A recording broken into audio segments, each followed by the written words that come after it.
Welcome, riding buddies. We're going to have a look at Paul Chippendale's Maico Kramer this time. We're still here at the Chippendale Classic weekend. We're looking at a few different bikes. Go back through, check out some of my bikes that we've done so far. The Maico Kramer, very special bike. We'll have a look at it. We'll have a talk with Paul as well. Before we get underway, make sure you subscribe to John's Motorcycle Mania, tick the like button, and make sure you do all that stuff. It's a proven fact that subscribing to John's Motorcycle Mania will help you not crush your downpipe on your Maico. So, Paul. John. Welcome once again. Maico Kramer. We all know Kramer. Well, most of us know Kramer. Products, yeah. And we all know Maico. Yes. The two are together in this bike. What's the go? Right, Kramer used to have access to all the Maico parts to make go-fast Maicos. So Kramer decided, right, he can make the Maico a better handler. So he came up the with... The Maicos handled very nicely as they did. Stunning but this bikes. is even better. This is even better with the cantilever rear end, the twin Bilstein shocks. You've got an extra 1.5 inches of travel. And then when you do the front end with the extra extensions and the Wheel Smith bottom fork legs, you've got 7.5 inches of travel. Wow, lot in 1973. 73. So you've got 7 inches yes. in the front in 1973 when everyone else was running 4 to 5, and that's it. Yeah. So your Maicos might have had 6 in the front, but the extra inch was a special thing back then. It's always an extra inch. So the frame is a box standard Maico frame, and then Fritz alters it to suit himself. So he cuts the rear shock mounts off, doesn't get an airbox, makes his own airbox, alters the front to the bracket where the shocks go, twin Bilsteins, bang, off you're running. So this is where Kramer started. This is basically your first Kramer. One of the first, yes, altered in Maicos. That's what he did first up. Way before he went to, after Maico said, no, you can't do it anymore, we're not supplying you the parts, because all the factory riders were getting the bits off him. They stopped supplying him, so then he went to Rotax. Well, Wheel Smith, like we all know, Maico and Wheel Smith go hand in hand. That's right. And he was buying parts. He got the fork extensions from Wheel Smith. That's absolutely amazing. So, modified. So they start with the Maico forks. Maico forks, Maico frame, and then he alters everything to make it into a Kramer Maico. Yeah, because on the forks you're going to actually see we've welded the forks to do the modifications. Extra sleeve, extra push in there, lift the seal up. So when the forks extend, remember in the late 70s when Yamaha did their fork leg extensions, yes, they used to fall out. Way before then, they thought about this and put the leg extensions on properly. Absolutely amazing. Fuel tank, that's not a Maico fuel tank. No, Kramer's again, handmade. Absolutely beautiful. Now, this very bike, engine number? Fritz Kramer, number 6, Herbert Schmidt. So Herbert Schmidt's own bike, number 6. And this very bike did pretty well in Germany. Second in the 73 German championships. Absolutely amazing. So not only is it a special bike in the fact that it's a Maico Kramer, but it's actually got real pedigree. Second in the German championships. With Herbert Schmidt. With Herbert's, and that's the thing too. We've got Herbert Smith's signature on it. So. Correct. I didn't do that. You can't write that now. No, I've seen you writing. Exhaust, absolutely drop dead, gorgeous, and hand-built pipe. Yeah, the Kramer chain guide and chain tensioner is unique to the Kramers. You'll never see it anywhere else. Yeah, it's too complicated.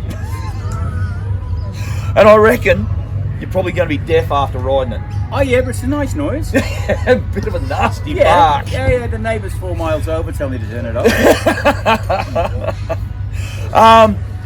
Do you actually know what they did inside the engine? No, the Kramer used to blueprint it to his specifications, but that was kept a secret. His specifications. Carburation? Standard Maico carburation. So the 54 bin. Yeah. What's interesting, he never ran a decompressor. Now, how many 400 Maicos did you see without a decompressor? No, they all did. Yeah. Okay, so does it? Did they fix the a high compression to start, or was it just they start that easy? Or?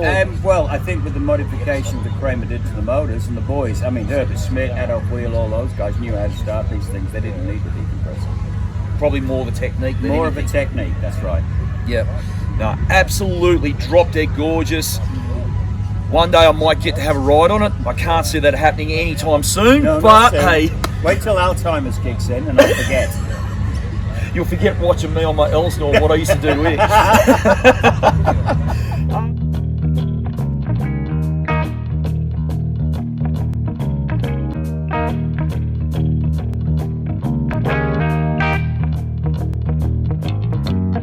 Sold himself with a healthy demand, kept on taking the wealth of the band. You act like I wouldn't give a damn, oh no, no. Constant question and chance after chance, while he does his pester and festival dance. If anybody can wear the pants he wears,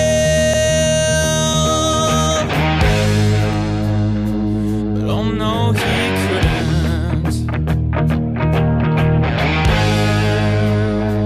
Maybe he would dance.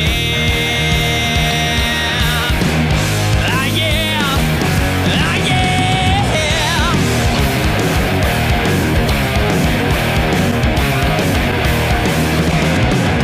Making plans, chasing fans, Jay has gotta go. Who knew? Not you. How's I supposed to know?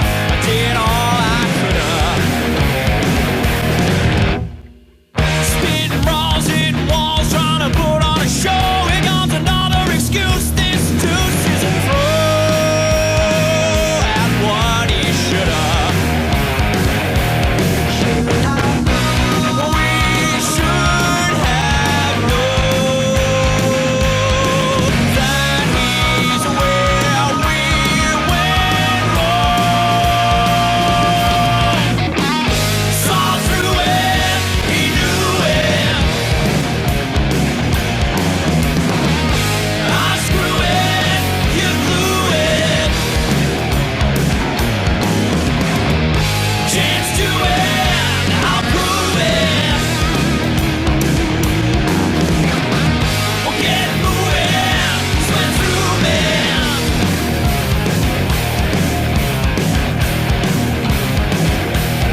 Thanks, Paul. problem, Absolutely my friend. awesome. We will be getting one day. I'm trying to get up to Paul's place. He's got a huge collection, like only some of his bikes are here. There's another garage of bikes and very special bikes that I want to cover as well. So one day we will get there. You're very welcome. We can drink a carton of beer and look at another 20 Maicos. All that. So make sure you subscribe to John's Motorcycle Mania. Thank you for watching, and we will catch you next time.